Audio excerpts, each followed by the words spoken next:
The defect in that one is dead turkeys. Correct. That's Deer Creek water. Yes! This water is absolutely delicious and perfect and potable. I could drink this water every day. Correct. That's Provo City water. Chances are you drank a glass of water, took a shower, or flushed the toilet this morning without ever stopping to think where that water comes from or where it goes when you're done with it. But where does the water come from? We here at Provo City spend so much time making your lives awesome. My internet is so fast. That the basic necessities, you know, like running water and stuff, are taken for granted. But it turns out clean, running, drinkable, hey Michael, water is a really big deal. A really big deal. The city uses billions and billions, 10 billion of gallons of water every year.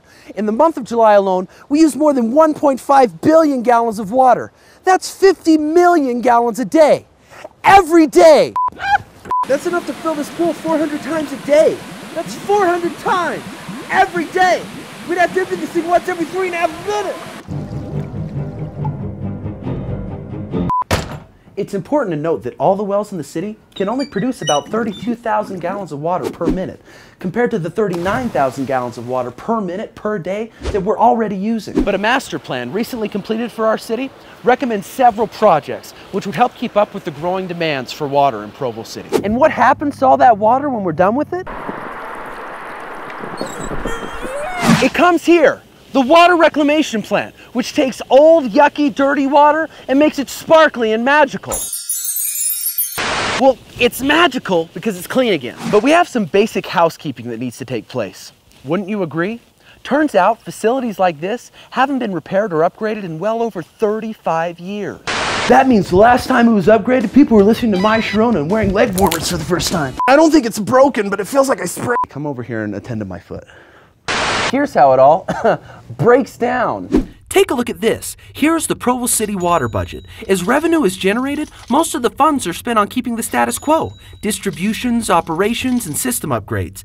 As it sits, the Public Works Department doesn't have enough money to improve safety standards and sustainability. In fact, by 2015, the majority of the funds will be in a negative balance. You call that sustainable? During the day, the water tanks fill with fresh spring water. During the night, the water usage escalates, draining the wells almost to the point of depletion. Keep in mind that 60% of the water that we use goes to landscaping. If we could just learn to save a little bit, just a little bit, think of the difference that we could make. Think of all the water we could save. Stop watering the cement. Cut 6 minutes off your water cycle.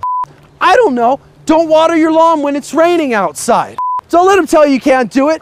Don't let anyone tell you can't do it, because it can be done. And one other thing, these wells provide 2/3 of the water to the city of Provo. That's right, wells. You might not know it, but there's another well right here. They're very important as far as getting water to the people of Provo. If something goes wrong with these babies and you live in Provo, chances are you'll be out of luck. So that means that there's an immediate need for additional storage, which will protect us in case of a major water emergency. And that's a good thing, right? Right? Naturally, all of these necessary improvements do come at a cost. There will be a slight rise in your water rates. And just water, your rate's gonna be? Water? Get it? So how are we going to pay for additional storage to keep us safe and watered in the event of an emergency and safely treat that water when we're done with it? This translates into one low payment of $7 a month for the average household. So call now and you too can help ensure Provo stays nice and moist, like this delicious cake. You could just cut back on your water usage and you wouldn't even notice the $7 a month anyways. Shave a minute or two off your shower time. If you could cut back your usage just a hair. Not having a conservative mindset when it comes to your water usage isn't going to cut it. Yeah, get it, cut it. Yeah. Mama would have loved that joke. When you add $7 a month to what's already one of the lowest water rates in the entire state, what you get is a great, reliable water system. And the rates are still comparatively low. It just makes sense. Get it? Sense? There really is so much to love about life here in Provo, so let's keep it going for generations to come.